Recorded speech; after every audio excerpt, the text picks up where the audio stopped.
The Trump trade that was kicked off after the U.S. election increasingly looked like it's running out of gas, and now we're starting to see signs that a correction could be starting to unfold. Last Friday, we had the failure of healthcare reform to even get to a vote in Congress. This is quite significant because through the recent months, the markets had been increasingly pricing President Trump to perfection, that he would be able to bring in sweeping reforms, that they would pass quickly without much opposition, that the implementation would go smoothly, and that it would quickly work its way into corporate earnings. And clearly that's not going to be the case.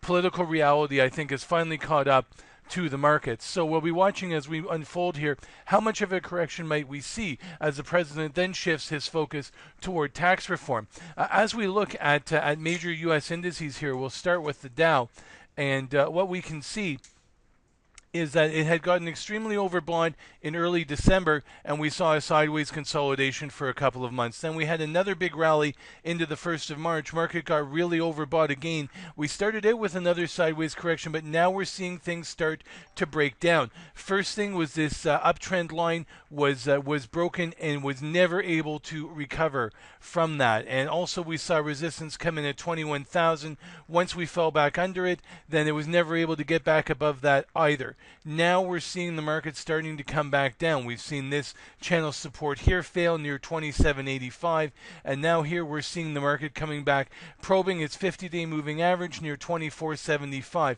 More importantly, for the first time since back at the end of just before the election, we've seen the RSI go below 50 and stay under. There was a one-day dip back in January, but it's gone under, it's stayed under, momentum turning downwards. So what are we seeing? Is this a hammer candle, or is this a signal that we're starting to head lower here? If we start to drift under 2,500 again, this starts to look more bearish. How low could the Dow go? The first support here is around 22.85. That's a 23% retracement of this rally up off the election night low. Then we've got the 20,000 round number, and we've then got 19,745, the 38% retracement level. Also, we're seeing that this breakdown is starting to be confirmed by other U.S. indices. If we look here at the S&P 500, we see this is starting a very similar pattern to the Dow. Tested 2,400, never got through it. Some sideways consolidation and one thump. A few days of inside doji consolidation and another thump today. The 50-day moving average is here about 23.32. If that fails, 23% retracement around 23.13. Then 2,300, and the 38% retracement down in here around 2260. As we move on, we're also seeing a big rollover in technology stocks. The NASDAQ is putting in what I'd call a weak, but it's still existing, a head and shoulders top here, with a peak here early March, the head in here, and then a right shoulder forming, and then this is on last week, and now we're seeing it start to break down a little bit. Neckline support is 5305, 5300. If that fails, that would be a sign of a significant top. On top of this, we've had an overbought RSI, we've had a negative divergence, upward momentum slowing.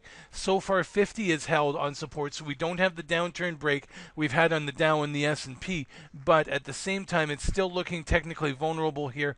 Next support, the 50-day moving average around 52.75. Remember, this is where the Dow and the S&P are now, and the 23% retracement level of the post-election rally down around 5,200.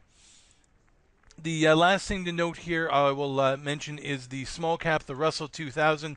This market has really been in a sideways range since the beginning of December. We did get a peak up above 1400, but it stalled at 1410.